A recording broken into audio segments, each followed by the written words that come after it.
In Venezuela, citizens go to the polls on the first national public consultation of 2025, a democratic process that strengthens communal power. In Canada, Prime Minister Justin Trudeau announced the imposition of tariffs after describing President Trump's decision as a betrayal. And in Palestine, the Israeli army killed at least 25 Palestinians during operations against the West Bank in the last 13 days.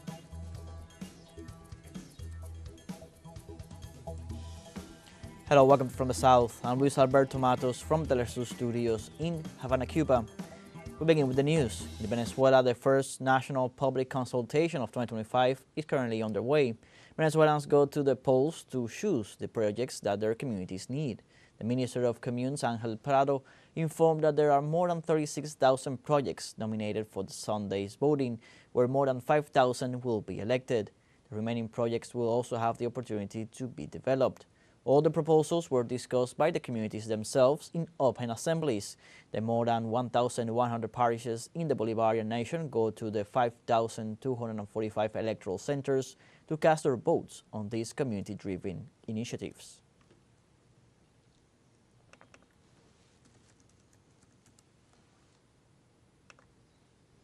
And in Venezuela, on the occasion of the first nationwide public consultation of the year 2025, our team continued to tour communes and communal circuits to evaluate how this initiative has impacted the organization of neighbors of the territory. Our correspondent, Belén de los Santos, has the details. In Quebrada de Cuba, located within the Valles del Tuy region in the Miranda state of Venezuela, is the Ña Plácida rural commune, described by its inhabitants as the spearhead of popular organization in the region, as its residents have been working for years on collective solutions to improve the community's daily life. Like this, they arrived to the first public consultation of 2025 with the enthusiasm to continue promoting their strategic projects. We arrive here, as with all our previous consultations, with a lot of optimism, of hope, and above all, with a lot of determination to win in order to satisfy specific needs. One of the main issues faced in the area was the water supply. The implementation of the project resulted from the first public consultation of 2024 has not only provided an efficient solution to this problem, but has also strengthened the unity of the community's neighbors. The self-management and self-government methods are so important to improve the quality of life of our inhabitants. The Ña Plácida commune had already been without potable water supply through pipes for many years. And we even managed to make 3 extra houses to benefit from this project. The elderly, children, women, men, all participated. What impacted me as coordinator the most, as well as my fellow community members, was the union, because this had not been achieved in any of the 30 communities of Quebrada de Cuba that an entire community went out to execute a project. In Ña Plácida, when a conflict is approached creatively, it can even become a benefit for the community. This is the idea behind another of the emblematic projects of this commune, which has found in recycling not only a way to eliminate garbage dumps, but also an engine for change in the future. We must make people see, from the youngest to the oldest, that garbage is not a problem, garbage is a means of production. Nowadays we are much more prepared in terms of waste sorting, which is the most important thing in recycling, and the benefits that each recycled product brings. Emily and I are the ones who drive the garbage trucks on the pickup route every day. That's not an easy feat, but it has been achieved here.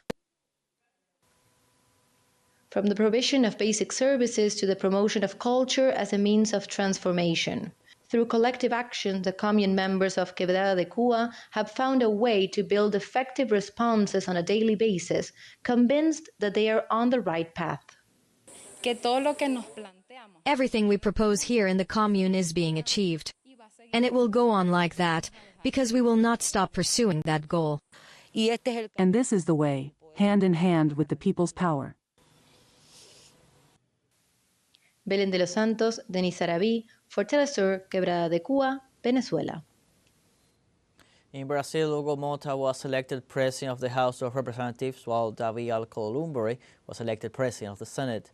Deputy Hugo Mota, supported by the Workers' Party, the Liberal Party, and 16 other parties, was elected President of the Chamber of Deputies with a vote of 444 parliamentarians, the second highest vote in history. Similarly, Davi Alcolumbre will assume the Senate for the second time, obtaining 73 of the 81 votes, also backed by an arc of alliances ranging from the Workers' Party to the Liberal Party. The main guidelines of the political left in Congress include regulating social networks, enriching tariffs, and reducing the working day. And young people from all over Brazil gather in Recife this week for the biennial Congress of the National Student Union. Our correspondent Brian Mir has the details.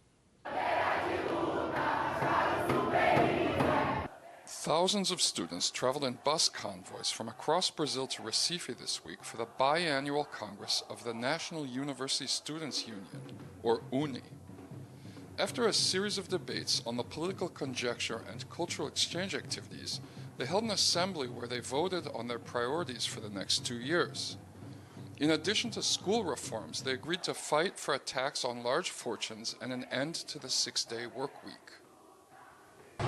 Esse ano é ano de mobilização social. This year is important for social mobilization.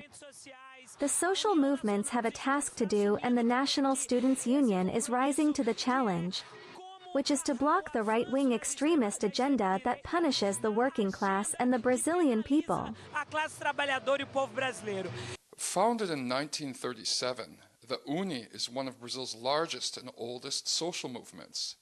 Historically connected to the Communist Party, it was a key player in the fight against Brazil's military dictatorship. During the Bolsonaro administration, UNI mobilized over 1 million people to the streets in 2 occasions, triggering the resignation of 4 education ministers and blocking the government from charging tuition in public universities. Students from across Brazil came here and spent 5 days discussing the future of our nation. We spoke about ideas for new public policies, including how to reform our universities so we could decide what steps we need to take to create a country that is better and fairer. The story of the National Students Union is intertwined with the story of Brazil. Our struggle continues to defeat the far right and move forward so the people can have the dignity of the quality education needed to defend Brazil. The size and success of the event shows that 88 years after its founding, Latin America's largest student movement remains an influential force in Brazilian politics. Brian Mir, teleSUR, Recife. We now have a short break coming up, but first remember you can join us on TikTok at teleSUR English, where you'll find news in different formats, news updates, and much more. We'll be right back. Stay with us.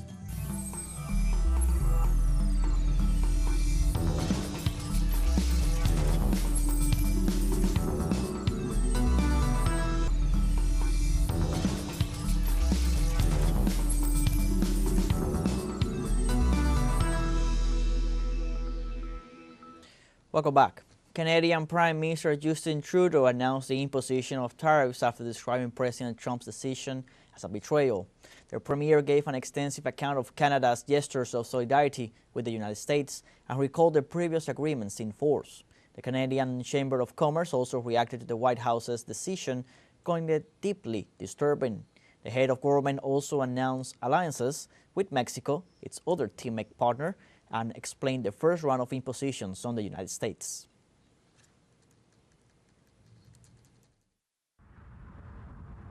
Tonight, I am announcing Canada will be responding to the U.S. trade action with 25% tariffs against $155 billion worth of American goods. This will include immediate tariffs on $30 billion worth of goods as of Tuesday, followed by further tariffs on $125 billion worth of American products in 21 days' time to allow Canadian companies and supply chains to seek to find alternatives.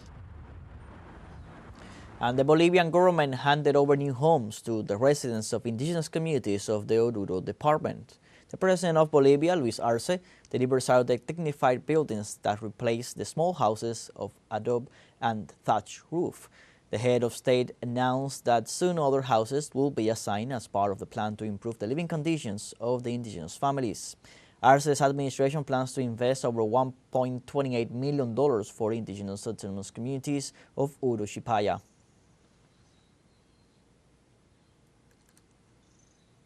In El Salvador, at least 2 people were killed and 1 injured in a new traffic accident in the country's capital. Authorities detailed that the accident occurred in the early hours of the morning when a motorbike and a private vehicle collided at kilometer 14 of the Pan American Highway in San Martin, San Salvador East.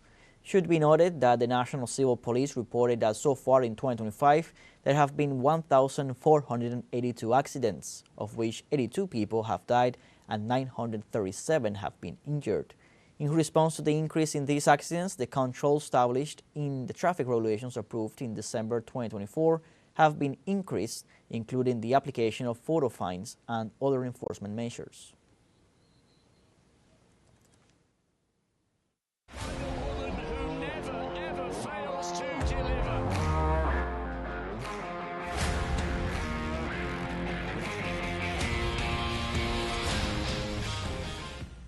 And Nicaragua led the Series of the Americas in a great baseball party, and the country showed its capacity to host great international events in modern stadiums. Let's see.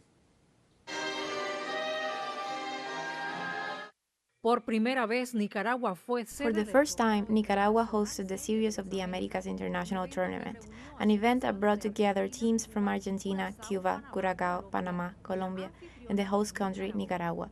The country proved to be more than prepared to host large-scale competitions thanks to its modern stadiums.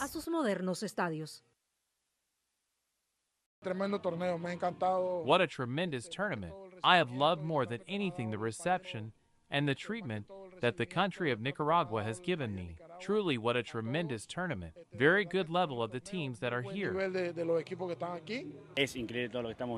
It is unbelievable what we are experiencing. The organization of the tournament is tremendous. Nicaragua should feel proud of these 3 stadiums that you have here, and you can play any event. I believe that you are close to reach the level of possibly even a World Cup. I had not been here, but I had references that it was a stadium with a good infrastructure. It is a good quality stadium that is suitable for international matches, and I believe that, yes, the expectations were met.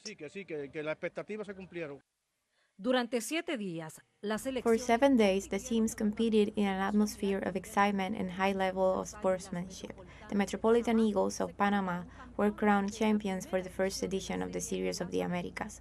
The national team of Nicaragua was crowned runner-up. I think we already had an idea of how to pitch to the hitters. The Nicaraguan hitters are very good, and I think we made the necessary adjustments to pull out the victory.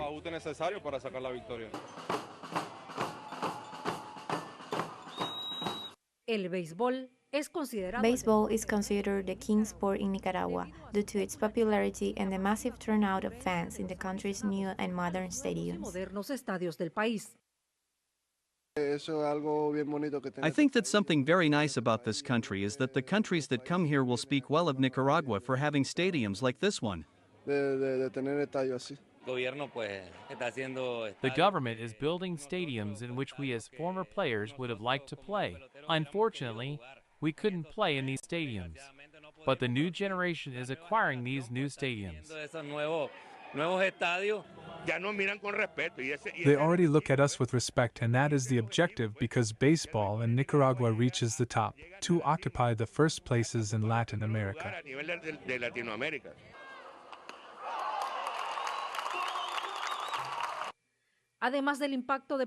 In addition to the sporting impact, events such as this one boost the local economy, benefiting small and large businesses. Entrepreneurs and merchants take advantage of these opportunities to offer traditional Nicaraguan cuisine and other products, strengthening the country's economic development. I offered my client different types of food that we make here.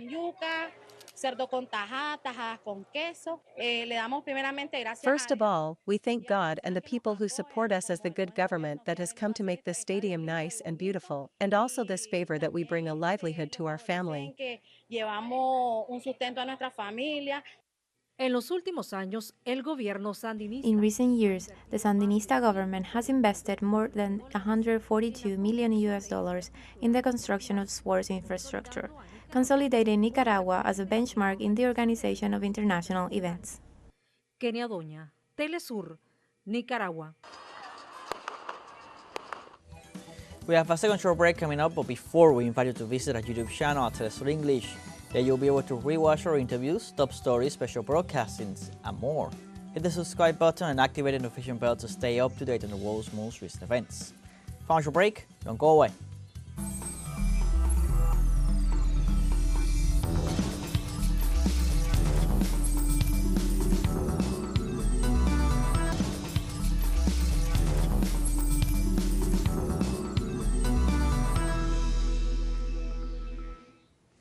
Welcome back. We take the topic of Venezuela. Let's go live to Caracas with our correspondent Belén de los Santos for the details on how this first public consultation is going on in the whole country. Belén, welcome back to From the South. What can you tell us?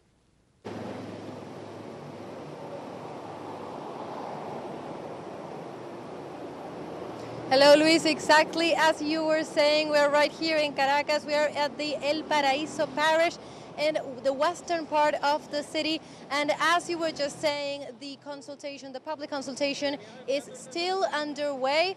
They are actually voting right behind me, if you can see it across the street.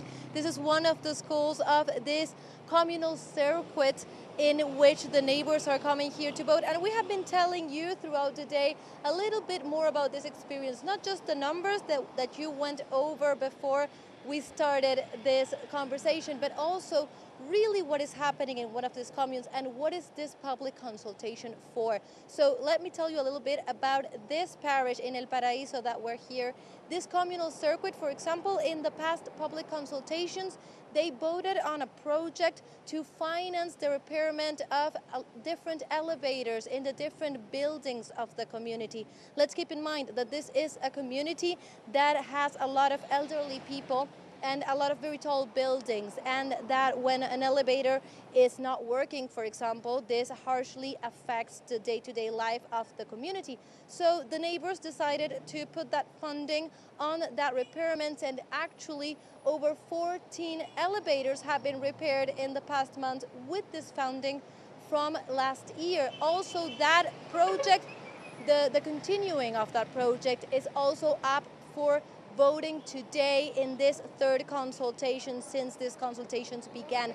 Also, other projects have to do with other sort of repairments like water supply, also the repair works on the streets, lighting. So every communal circuit has its different priorities, but the important thing is that they are all coming here to vote and to decide on this project. One of the things that we were talking about had to do with that the willingness and the idea that this tool, the public consultation, is giving them the opportunity to decide on what is best for their territory. Almost 1 p.m. over there in Caracas. How has the turnout been? Do you believe that the turnout is being representative of the people's will, that they want to be part of this new way of government of decision making, right, giving the decision power to the people right there in these consultations?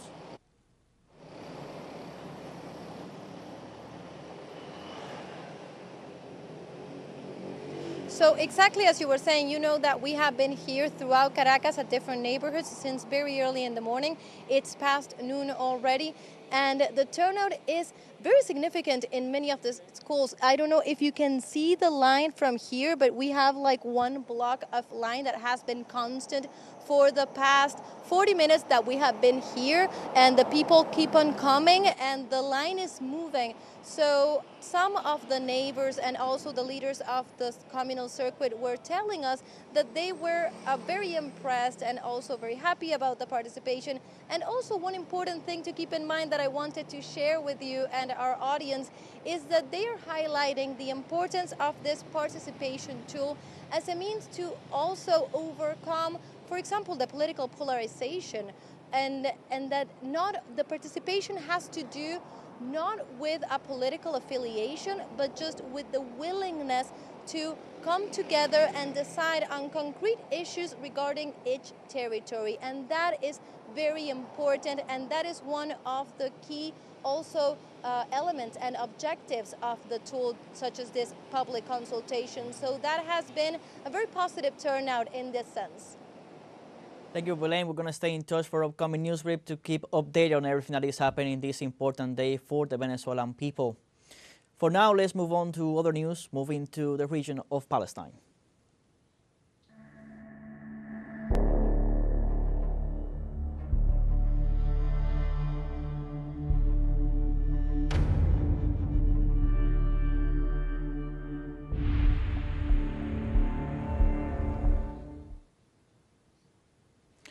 The Israeli army killed in 13 days at least 25 Palestinians during operations against the West Bank. Health authorities report that the military shot a 73-year-old Palestinian in Jenin, whose body was taken to hospital Red Crescent ambulances. They also report that occupation forces continue to reform control of the region by sending soldiers and armored vehicles.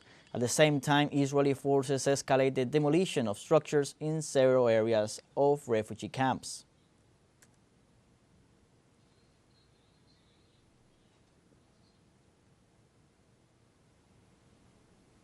Likewise, the Civil Defense in Gaza warned of the humanitarian crisis that thousands of Palestinians are living in the Gaza Strip as a consequence of the Israeli aggressions. The entity ensured that freezing temperatures in the winter pose a danger for citizens who are also facing a crisis of food, medical assistance, and basic services. Meanwhile, the United Nations Mine Action Service alerted that hundreds of Palestinians are at risk due to the number of unexploded explosives buried under the buildings and rubble.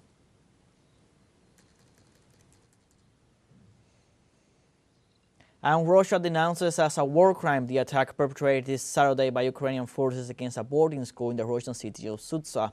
According to the Russian Investigative Committee, the illegal order was given by Ukrainian Colonel Rostislav Karpusha, commander of the 19th Missile Brigade. The investigation shows the colonel ordered to shell the civilian building with missiles. The committee launched a criminal legal process to find the officer and all others involved in the attack, which left several dead and wounded. The Defense Ministry assures that this aggression once again exposes the terrorist and inhumane nature of the Ukrainian leadership.